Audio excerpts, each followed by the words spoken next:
In the home, we learned about the emergency management of seizures and some of what may be administered at home.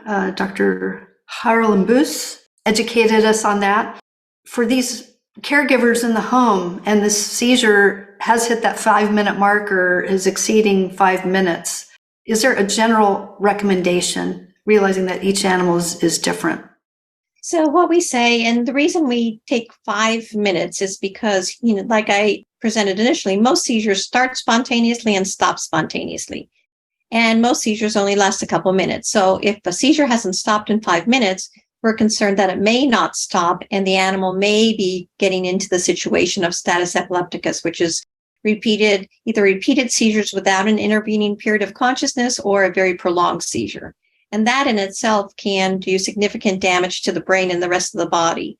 So if your pet is at home and you have a seizure that lasts more than 5 minutes, you need to seek emergency care. And that's when we say you need to get in the car and drive to the nearest emergency facility for that animal to be treated. And we say 5 minutes because the information in the literature says that more severe damage occurs maybe 15 or 30 minutes down the road. So that's the window. Whereas if it hasn't stopped in 5 minutes, we're concerned it may not stop.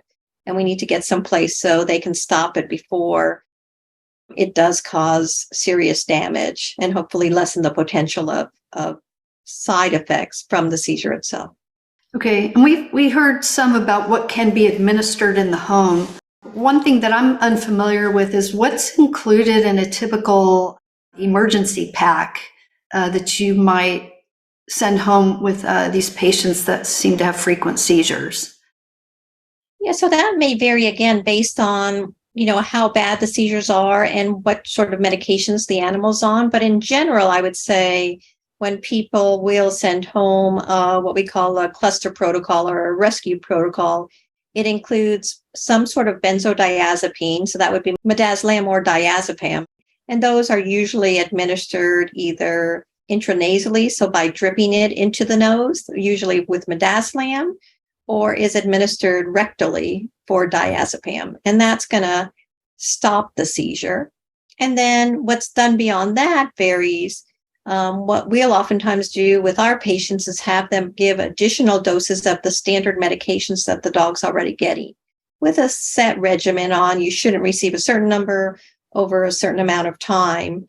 What other people may do, and what's sometimes done in other cases, is they have a separate medication besides the medication that they're getting daily or twice a day that they give when clusters start. And that's continued for usually 48 hours after the last seizure. So there's these benzodiazepine medications, there's maybe additional doses of the regular medications, or maybe there's a different type of oral anti-seizure medication that all can be given. And again, it's very variable based on the animal's condition and the other medications there are. So this is something that should be discussed with either the neurology specialist or the primary care veterinarian on an individual basis.